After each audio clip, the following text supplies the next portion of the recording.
भर्तरी के रोल पर खुश होकर लीला में भेंट किए जा रहे हैं। भगवान उनको खुश रखे।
न्याय नहीं, अन्याय है अन्याय।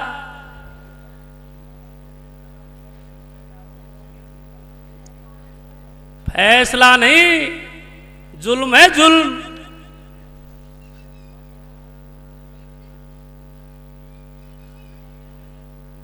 एक प्रतिष्ठित सेठ की बात झूठ और 3 टके के तेल की बात सच। रुपए पे तेल छलक आने से रुपए तेली के हो गए। अगर कल राजा का नाम अंकित हो जाए और राजा का चित्र अंकित हो जाए तो क्या रुपए राजा के हो जाएंगे? यह भी कोई न्याय है? सरासर अंधेर है।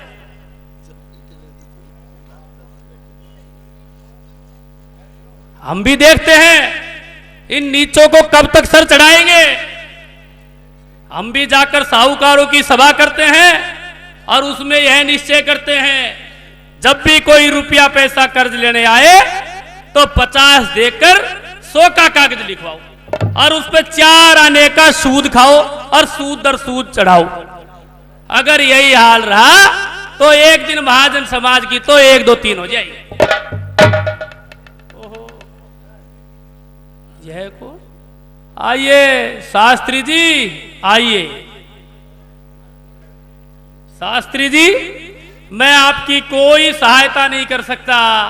इस राज्य में निर्धनों को कर्ज देना अपने सर मुसीबत मोल लेना है। सेठ जी, मुझे कर्ज नहीं चाहिए सेठ जी।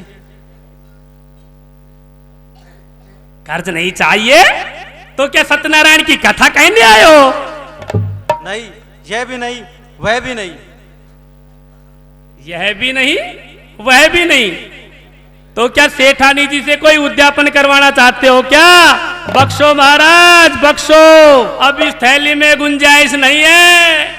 सेठ जी, उद्यापन भी नहीं, कथा भी नहीं, हृदय की एक व्यथा सुनाने आया हूं। व्यथा? कैसी व्यथा? न पूछो सेठ जी, न पूछो। ब्राह्मण से मैं हो गया पतित, इसलिए रंग सब फीका है। मस्तक पर नहीं मेरे चंदन, यह एक कलंक का टिक्का है। कलंक का टीका? हाँ, कलंक का टिक्का। कोई 15 वर्ष पहले की बात है। जवानी के झोंकों ने मेरे मन के विहंग को उत्तराखंड के पर्वतों पर रहने वाली एक नायक जाति की सुंदरी के रूप जाल में फंसाया था। ओ, पूजा पाठ में रत रहने वाला पूज ब्राह्मण भी कामवान का शिकार हो गया। इसमें आश्चर्य की क्या बात है सेठ जी? असंभव है दुनिया में हिरण पैदा हो सोने का, मगर उस क्षण भी मर्यादा पुरुषोत्तम की भी बुद्धि चकराई। यही देखा है, जब होत व्यता का चक्कर चलता है तो गुम हो जाती है दानाओं की भी सारी दानाई। जी तो यह भी कोई पश्चाताप की बात थोड़ी न है। जवानी की हवा किसको नहीं लगती?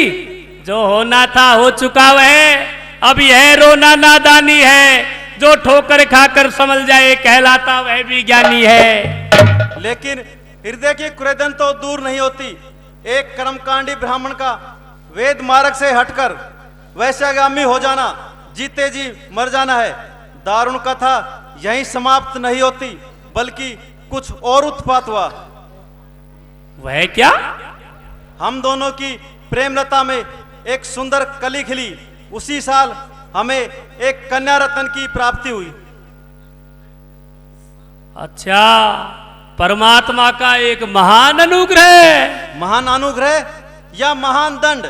उसके बाद वह दुष्टा जिसके प्रेम में अंधा होकर मैं ब्राह्मण से पतित हुआ था, वह उस दूध मुही बच्ची को छोड़कर सदा के लिए लोप हो गई। समझा समझा। जैसे शकुंतला की उत्पत्ति के बाद मैन का इंद्रलोक को प्रस्थान हो गई और तुम विश्वामित्र की नाही निहंग रह गए, यही ना? हाँ, यही। तो फिर तुम्हारे लिए भी वही मार्ग खुला है जो मेरे विश्वामित्र के लिए था। वह क्या? तपस्या। जगत की छोड़कर चिंता करो, जगदीश का चिंतन। बनो भोगी से योगी और लगाओ बैठ पदम आसन। करो वह घोर तप जिसमें हो उत्तम अधम जीवन। बिहारी जी का दर्शन हो बने हरदाम वृंदावन। बड़े उलझन में हो लेकिन सुलझ सकती समस्या है। पतित को भी पतित पावन बना सकती तपस्या। तपस्या? आहा, कितना सुंदर मार्ग दिखाया मित्र। मगर फिर अगर मगर? कन्या की चिंता तो दूर नहीं होती। वह भी कोई चिंता की बात है, उसकी चिंता छोड़ दो। कैसे छोड़ दूं सेठ जी? वह मात्रहीन बालिका सदैव मेरे साथ रहती है, किसी भी वक्त मुझे नहीं छोड़ती। तो अब वह कहाँ है? घर पर भोजन बना रही है। उसका विवाह क्यों नहीं कर देते? विवाह में भी तो रोड़ा है। समाज में वह कुलीन नहीं समझी जाती, इसलिए योग्य वर नहीं मिलता। योग्य वर एक नहीं अनेक मिलेंगे।